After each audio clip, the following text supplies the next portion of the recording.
a empresa transforma 123 toneladas de aço em cabos. Nós fazemos cabos de aço pequenos, de 0,8 milímetros de diâmetro até 12 centímetros de diâmetro. Mas como transformar uma barra de aço com 11 milímetros de espessura e 304 metros de comprimento em um cabo de 24 mil metros de comprimento e só 4 milímetros de espessura? É como fazer bala puxa-puxa, só que é necessário puxar com muito mais força. Os fios vão direto para o que chamamos de fieiras, onde o cabo é formado. E daí para frente, cabrestantes de tambor duplo são usados para puxar o material, puxar o cabo, pronto pela máquina. É necessária uma força de 5.000 quilos para puxar uma haste de aço pela pequena abertura das fieiras. Mas à medida que o cabo é puxado, acontece uma coisa incrível. Diferentemente de materiais como alumínio e plástico, que ficam mais fracos à medida que vão perdendo espessura, o aço reage à tensão de forma oposta. Quando o puxamos e o submetemos a tensões, ele ganha resistência e melhora sua ductilidade e sua resistência à fadiga. E esta resistência pode ser ampliada tecendo os fios juntos em uma única trança gigante de aço de alta tensão. É impressionante como ficam.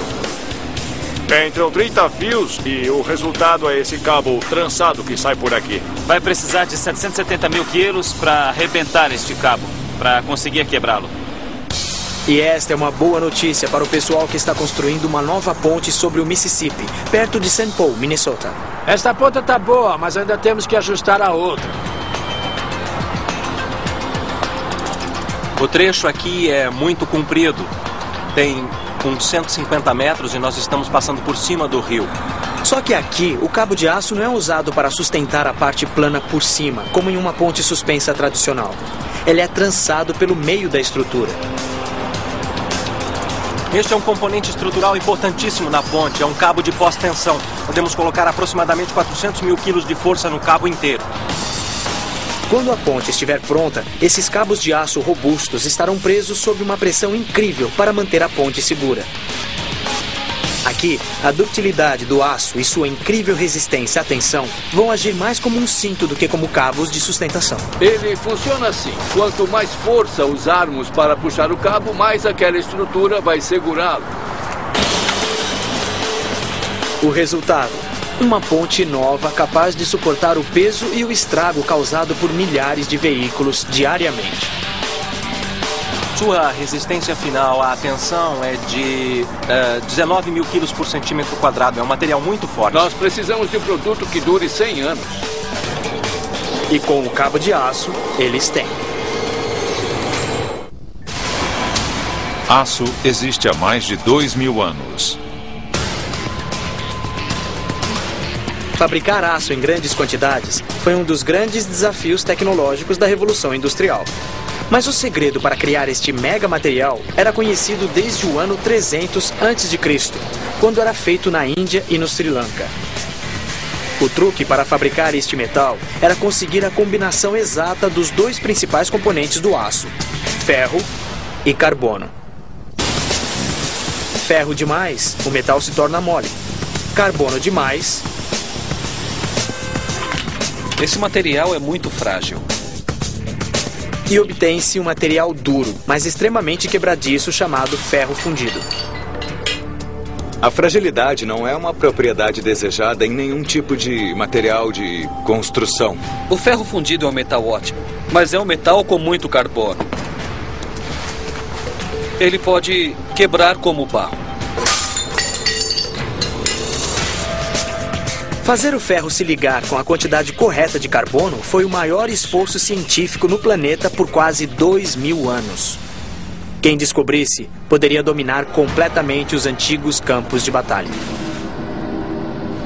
Quando descobrissem como fazer o aço, essas super-armas poderiam dominar o mundo.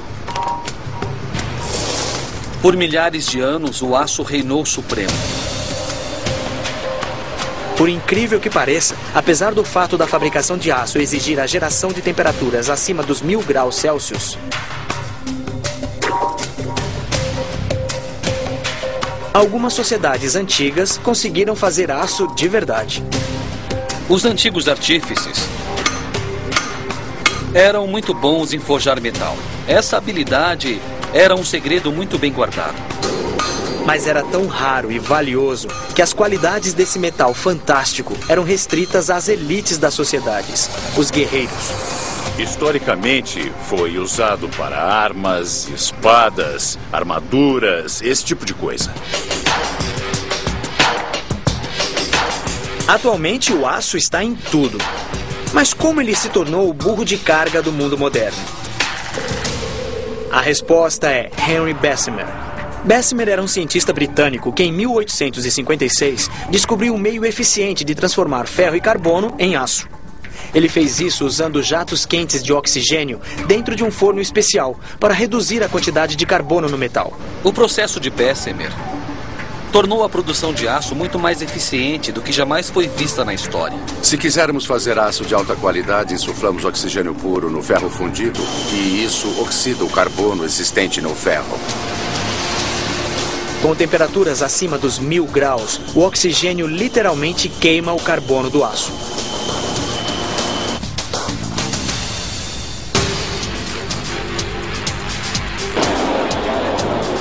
Todos os dias, 17 mil toneladas de minério de ferro entram nos fornos da usina siderúrgica ArcelorMittal em Cleveland, Ohio.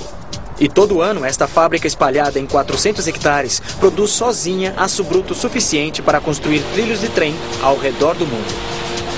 Esta fábrica é a usina siderúrgica de aço mais eficiente que existe no mundo. Sempre existe um forno quente a postos.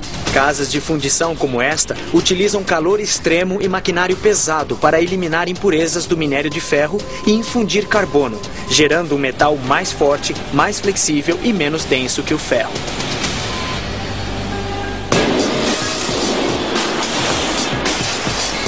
Transformar minério de baixa qualidade no metal mais utilizado no mundo começa em um forno de 60 metros de altura. É nele que o minério de ferro recebe o calor gerado por um tipo de combustível chamado coke. O coke é o resultado da queima de impurezas e resíduos do carvão desnecessário para obter um produto bom, que queima de forma limpa e alcança uma temperatura elevada necessária para fabricar o aço. Chama-se alto forno porque, à medida que o minério e o coque descem, eles encontram jatos de ar quente a 870 graus, entrando numa velocidade de 3.000 metros cúbicos por minuto. O vento entra pelo que denominamos em nível Bosch do forno por aberturas chamadas alcaravias, e nós temos 18 delas, dependendo do tamanho do forno. Este ar é forçado para cima através de um material sólido e pesado. O ar superaquecido acende o coque como carvão numa churrasqueira e aquece o forno a quase 2.200 graus Celsius. A esta temperatura, o oxigênio é finalmente afastado, deixando o ferro puro derretido. Mas também ocorre algo mais impressionante.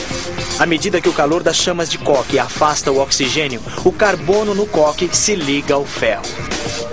Tem um jato quente entrando. Tem um material entrando pela parte superior do forno. E à medida que derrete, vai descendo. Sob calor extremo, a mistura se liquefaz. Impurezas como a sílica e enxofre sobem. O ferro mais pesado vai para o fundo, onde é drenado num fluxo derretido e incandescente. O forno o transforma em líquido e ele sai pelo furo de Guza. A cada 45 minutos, umas 500 toneladas de metal derretido, denominado ferro Guza, brotam pelo furo. Em inglês, o ferro Guza é chamado de pig iron porque originalmente era fundido em moldes que lembravam porquinhos mamando. Mas, ironicamente, embora o ferro tenha se libertado do oxigênio, o ferro Guza derretido, que escoa do forno, apresenta um novo problema. Muito carbono, mais de 4%, o que deixa o metal resultante muito quebradiço. Para se transformar em aço, este número precisa ser reduzido a menos de 2%. É tudo um processo contínuo. Queremos aço com uma resistência muito específica, com carbono numa faixa muito crítica.